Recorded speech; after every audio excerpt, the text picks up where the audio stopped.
મુખ્યમંત્રી ભૂપેન્દ્ર પટેલનો ગેમિંગ એક્ટિવિટીના વધી રહેલા ચલણના સંદર્ભમાં મહત્વપૂર્ણ નિર્ણય.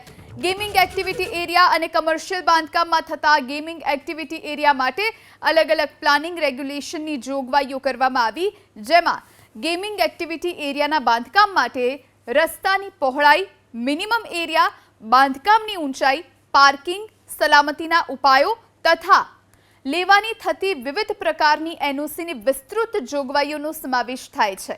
એટલું જ નહીં, સ્વતંત્ર ગેમિંગ એક્ટિવિટી માટેના પ્લોટમાં જાહેર સલામતીને ધ્યાને રાખીને અલગ અલગ એન્ટ્રી તથા એક્ઝિટ, ઇમરજન્સી એક્ઝિટ અને રેફ્યુઝ એરિયાની જોગવાઈઓ પણ કરવામાં આવી છે. ગેમિંગ ઝોન એક્ટિવિટીના સ્થળે બીયુ સર્ટિફિકેટ, ફાયર એનઓસી તથા અન્ય તમામ લાયસન્સ, સર્ટિફિકેટ, એનઓસી, પરમિટ વગેરે પ્રદર્શિત કરવાના રહેશે, એવું પણ સ્પષ્ટ કરવામાં આવ્યું છે. આ નવા રેગ્યુલેશનમાં સુનિશ્ચિત કરવામાં આવ્યું છે કે અગાઉ મેળવેલ વિકાસ પરવાનગી, બીયુ પરવાનગીવાળા બાંધકામોમાં ઉપયોગ શરૂ કરતા પહેલા નવા રેગ્યુલેશન અનુસાર રિવાઇઝ પરવાનગી મેળવી લેવાની રહેશે. પરવાનગી વિના વપરાશ ચાલુ કર્યો હોય તો તેના માટે દંડ લેવાની જોગવાઈ પણ નવા રેગ્યુલેશન્સમાં કરવાના દિશા નિર્દેશો મુખ્યમંત્રીએ આપ્યા. તો ગેમિંગ ઝોનને લઈ અને આ નવા જે નીતિ નિયમો છે એ હવે લાગુ કરવાના રહેશે. ગેમિંગ એક્ટિવિટી એરિયા અને કમર્શિયલ બાંધકામમાં થતા ગેમિંગ એક્ટિવિટી એરિયા માટે અલગ અલગ પ્લાનિંગ રેગ્યુલેશનની જોગવાઈઓ કરવામાં આવી છે, જેમાં ગેમિંગ એક્ટિવિટી એરિયાના બાંધકામ માટે રસ્તાની પહોળાઈ, મિનિમમ એરિયા, બાંધકામની ઊંચાઈ, પાર્કિંગ, સલામતીના ઉપાયો તથા લેવાની થતી વિવિધ પ્રકારની એનઓસીની વિસ્તૃત જોગવાઈઓનો સમાવેશ કરવામાં આવ્યો છે. એટલું જ નહીં, સ્વતંત્ર ગેમિંગ એક્ટિવિટી માટેના પ્લોટમાં જાહેર સલામતીને ધ્યાને રાખીને અલગ અલગ એન્ટ્રી તથા એક્ઝિટ, ઇમરજન્સી એક્ઝિટ અને રેફ્યુઝ એરિયાની જોગવાઈઓ પણ કરવામાં આવી છે. ગેમિંગ ઝોન એક્ટિવિટીના સ્થળે બીયુ સર્ટિફિકેટ, ફાયર એનઓસી તથા અન્ય તમામ લાયસન્સ, સર્ટિફિકેટ, એનઓસી, પરમિટ વગેરે પ્રદર્શિત કરવાના રહેશે, એવું પણ સ્પષ્ટ રીતે કહેવામાં આવ્યું છે. આ નવા રેગ્યુલેશનમાં સુનિશ્ચિત કરવામાં આવ્યું છે કે અગાઉ મેળવેલ વિકાસ પરવાનગી, બીયુ પરમિશન વાળા બાંધકામોમાં ઉપયોગ શરૂ કરતા પહેલા નવા રેગ્યુલેશન અનુસાર રિવાઇઝ પરવાનગી મેળવી લેવાની રહેશે. જ્યાં 18 મીટરનો રોડ હોય ત્યાં જ ગેમિંગ એક્ટિવિટીને મંજૂરી આપવામાં આવશે. 1 કરતાં વધુ ગેમિંગ ઝોન હોય ત્યાં મોટા રસ્તાની એન્ટ્રી ફરજિયાત 6 મીટર કે તેથી વધુ પહોળી સ્વતંત્ર હોવી જોઈએ.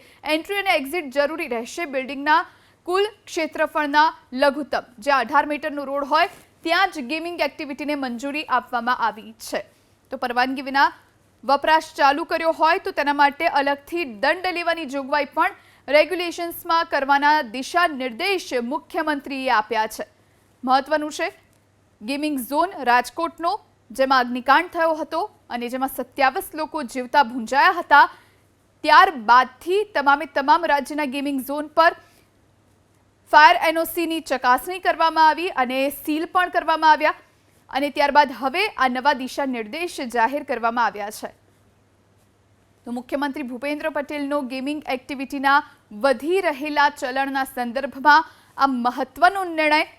ગેમિંગ એક્ટિવિટી એરિયા અને કમર્શિયલ બાંધકામમાં થતા ગેમિંગ એક્ટિવિટી એરિયા માટે અલગ અલગ પ્લાનિંગ રેગ્યુલેશનની જોગવાઈઓ કરવામાં આવી છે, જેમાં ગેમિંગ એક્ટિવિટી એરિયાના બાંધકામ માટે રસ્તાની પહોળાઈ, મિનિમમ એરિયા, બાંધકામની ઊંચાઈ, પાર્કિંગ, સલામતીના ઉપાયો તથા લેવાની થતી જે વિવિધ પ્રકારની એનઓસીની વિસ્તૃત જોગવાઈઓ છે તેનો સમાવેશ કરવામાં આવ્યો છે. તો માર્જિનમાં પાર્કિંગ નહીં રખાય. પાર્કિંગ માત્ર એક બેઝમેન્ટને મંજૂરી. પાર્કિંગ અને બિલ્ડઅપ લાઇન વચ્ચે 6 મીટરનું અંતર ફરજિયાત.